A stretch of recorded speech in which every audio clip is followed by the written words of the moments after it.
Welcome to this three-part video, Perspectives on Change in Organizations. The three parts explain the foundational knowledge needed for you to develop a successful plan for change in any type of organization. This video in this series is part 3, Focusing Your Change. Let's look at the three parts of this overall series. The part 1 video is about foundations of change. It explains the types of change that can occur, barriers to watch out for, and surprises that can happen. It also explains the 5 phases of any successful change process in organizations, including the goals for each phase and the priorities of leadership needed for each. The part 2 video is about planning your change. It adds another level of useful information to part 1, including some common models for planning and guiding change.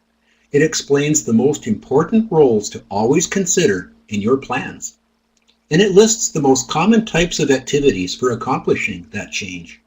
It ends by sharing some very important guiding principles that can be very useful during the sometimes challenging projects for change. The part 3 video is about focusing your change. It explains where the project, the consultant, and client should each focus in a successful project. And it also suggests the components that should be in any change management plan. Then you're ready to develop your plan. The links to each of these three parts is available from your account in CDI's Learning Management System. We hope that you've seen parts 1 and 2 in this series. Now let's look at the topics for this part 3 video, Focusing Your Change. This topic is sometimes forgotten in guidelines for change, but unless you can manage yourself, you won't be able to guide and support your clients to change too. We'll share guidelines for where the consultant should always focus to ensure that you take good care of yourself during change. We'll also tell you where your clients should always focus during a project to ensure that their change is successful in their organizations. The focus of a project can be as wide as an organization or focused primarily on changing a team. However, there are areas of focus that any project should always include if it is to be successful. We'll explain those too. And there are certain core components that should be considered when developing, communicating, and managing your plan. We'll cover each of those areas as well. I'm Priscilla Watson, and I'm presenting the CDI course, Perspectives on Change in Organizations. While you're taking care of yourself personally and professionally, help your clients with some of their obligations too. Early in the project, you and your client should consider these guidelines. Your client must guarantee sufficient resources to implement the plan for change. Far too often, the plan for change results in your client having to do even more than they were doing. Your client becomes completely overwhelmed, and the change effort fails altogether. Plans for change must be very realistic and include sufficient resources. As we talked about in previous CDI courses, your client needs to be ready to participate in a project for change. You can assess their readiness by asking some questions. Do they have the resources for the project? What obstacles do they foresee? Might other people be uncomfortable with the project? And is your client open to other perspectives? Ultimately, it is a judgment call on your part and on your client's as to whether or not your client is really ready for the project. By the way, the CDI program, Organizational Consulting, teaches you how to do a very effective readiness test with your clients. Your client's top leadership must show continued support for the project. They could show strong visible support in the form of speeches and memorandum about the need for the project, along with their actual participation in parts of the project. Some experienced consultants even ask for the signatures of the board president and the chief executive officer on a consulting contract as a visible means of verifying their initial support of the project. Your client must always take strong ownership of the change process. Inexperienced consultants sometimes compensate for their initial insecurities by doing the vast majority of project work themselves. While that approach might quickly generate results in the project, it rarely generates the kind of client ownership that is necessary for them to successfully change. The collaborative approach to consulting does produce that kind of ownership. Your client must trust you, and you must trust your client. Mistrust cultivates conflict, and conflict cultivates poor communication. Those two issues create a vicious cycle that can destroy the consulting relationship. The way to cultivate trust is for you and your client to authentically participate with each other, to be as honest, direct, and respectful as possible with each other in the here and now of the project. Projects for change at any level in the organization can seem very broad and complex. It can be challenging to know where to continue to focus the activities in the project. You and your client should consider the following guidelines. First, begin talking from the perspective of organizational performance. If your client begins talking about the need to reduce conflicts and turnover, or to implement a certain process in the organization, then begin by asking how those activities will increase the performance of the particular business unit and the overall organization. Next, be sure to integrate the goals of the project with the goals of the organization. If the goals of the organization have not been clearly articulated, it is very beneficial to get your client to begin thinking about how those organizational goals could be made more clear. Their thinking might also apply to the clarity of your project's goals. Always focus activities on success for the project and define success early on in the project. As we discussed in the course Standards, Principles, and Risks, success can mean many things to many different people. For example, success might be achieving certain goals in the project, or it might mean keeping the budget or meeting the deadline. It might mean maintaining a strong relationship with clients. Whatever success is to the project, ensure that project activities are always focused on achieving those conditions for that success.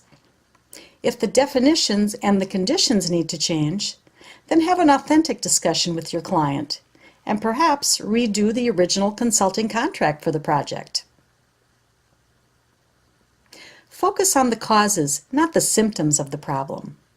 For projects that are designed to solve problems in your client's organization, as opposed to achieving more forward-looking developmental goals, ensure that you identify both the presenting problems and the real causes of those issues. Project plans should be focused on the real causes of issues. The discovery phase of the collaborative consulting process will separate symptoms from causes.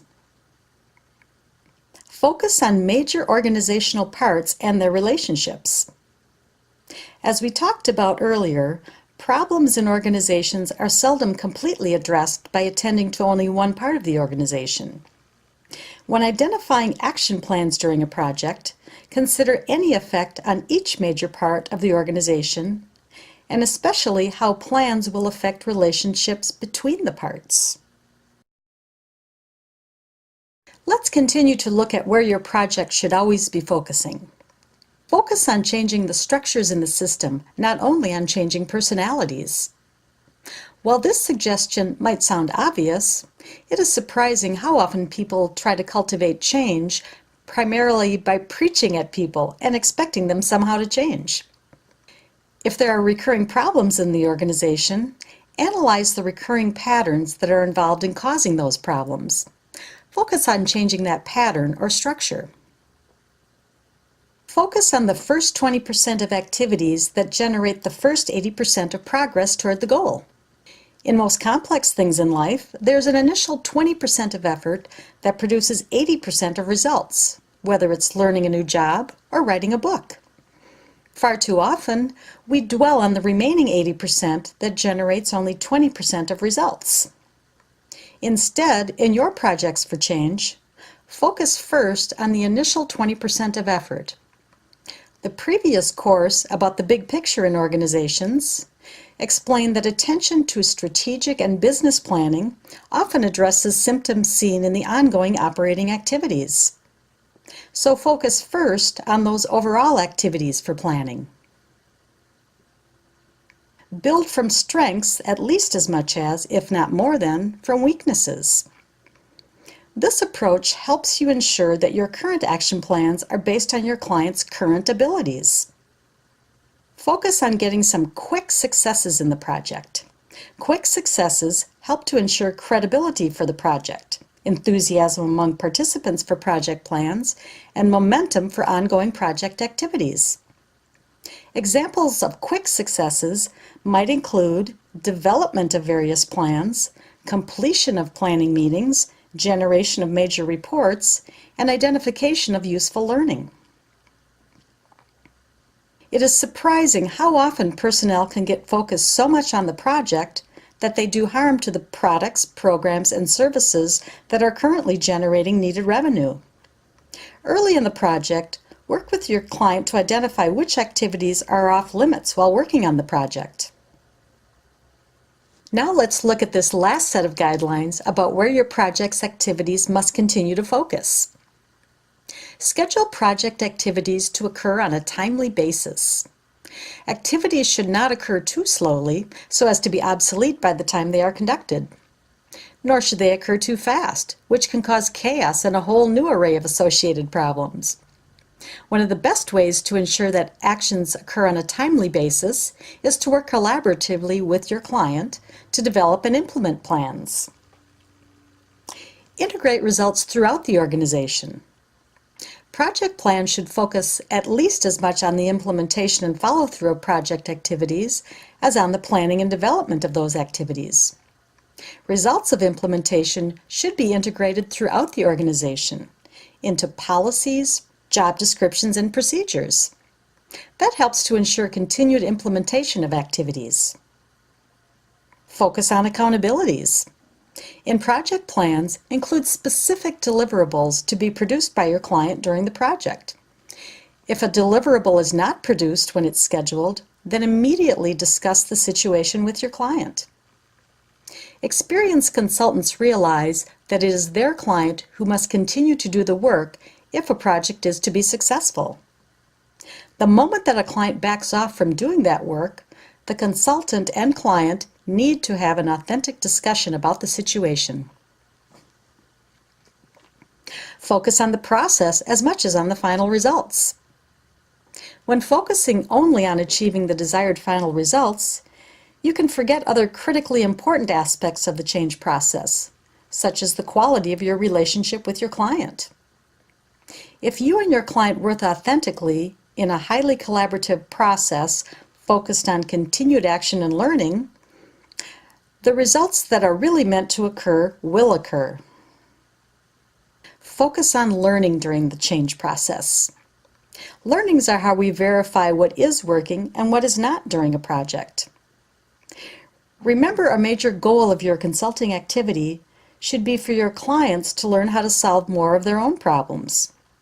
Therefore, be sure to integrate opportunities for learning into your project plans. One of the best ways to ensure that your project always focuses on the most important activities is to have a well-designed project plan. In projects to accomplish significant change, that plan is often called a change management plan. Here are some useful suggestions about what to include in any change management plan. First, be sure to start developing a written change management plan. It should be developed collaboratively with your client. Ensure that it will be systematic, include overall goals, methods to achieve the goals, and methods to assess whether or not the goals are being achieved. Include the results of the following guidelines. Be sure to include some training for your client about the basics of the change process. Many clients do not understand organizational change. You need to help your client to understand the realities of the process that they're about to go through. Strive to include a comprehensive and integrated set of activities in the plan. Depending on the needs and preferences of your client, strive to go beyond simply providing a written report or a simple one-size-fits-all training. Instead, consider including pre-assessments, customized trainings, ongoing one-on-one coaching, facilitation of an overall change process, opportunities for participants to learn from each other in peer networks, as well as opportunities for participants to reflect on their own learning and post-assessments. Include pre- and post-assessments as benchmarks for change.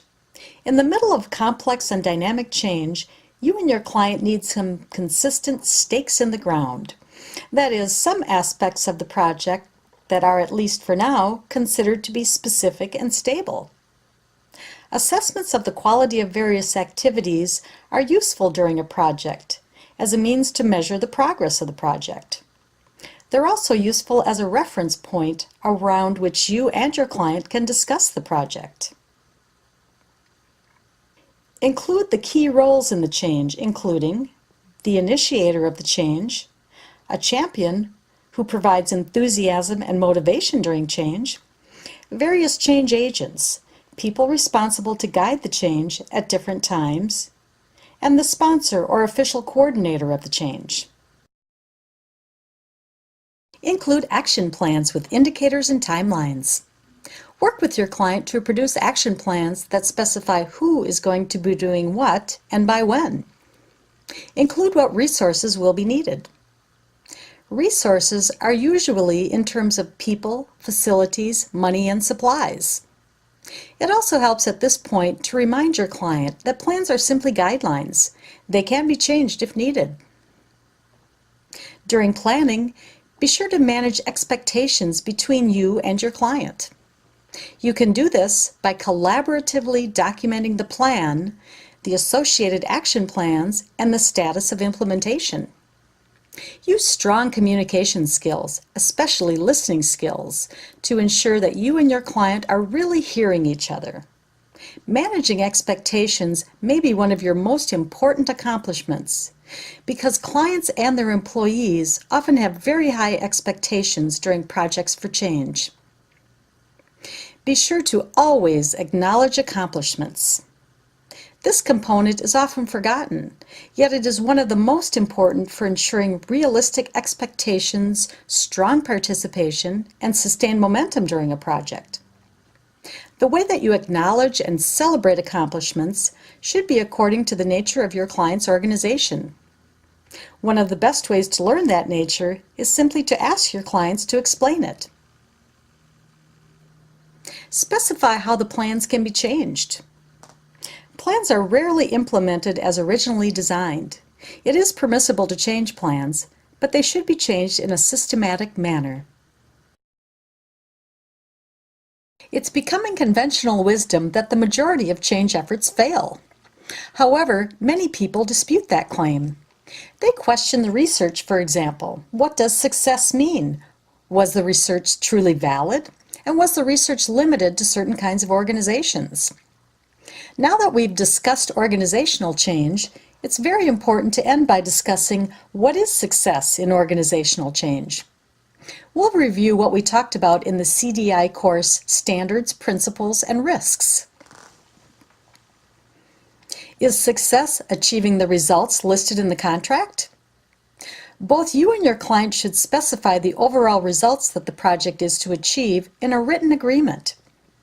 Describe them in terms that you both could readily detect during the project. Is success when the client's problem is solved?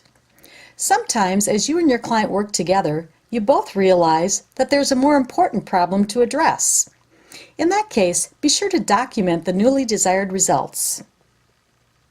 Is success that the project finished on time and within budget? Often, your client has very limited resources in terms of time and money. They might consider success to mean that the project finished on time and within budget, even if it didn't solve the client's actual problem. Is success that you and your client had a high-quality working relationship? You want your relationship with your client to be as open, honest, and trusting as possible. That kind of relationship keeps strong, ongoing commitment and participation in the project itself, which in turn are what's needed to solve your client's problem. Is success that your client learns to solve similar problems by themselves in the future? This outcome should be one of the major professional goals for any consultant. So in any project, involve your client in project activities so that they are more likely to learn to solve their own problems in the future? Is success that your client says that they'd hire you again? One of the most powerful outcomes of a project is that you are both willing to work with each other again.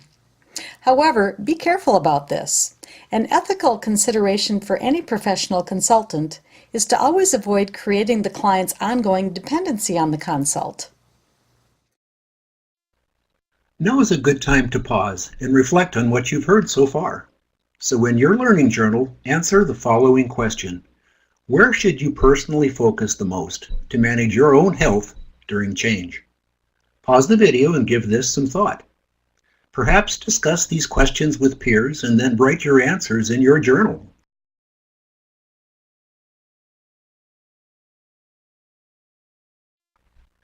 We've come to the end of this video.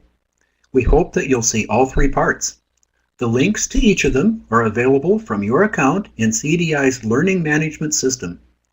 If you ever have any questions or want to share feedback, simply send us an email to info@consultantsdevelopmentinstitute.org. And again, thank you for your time during this video.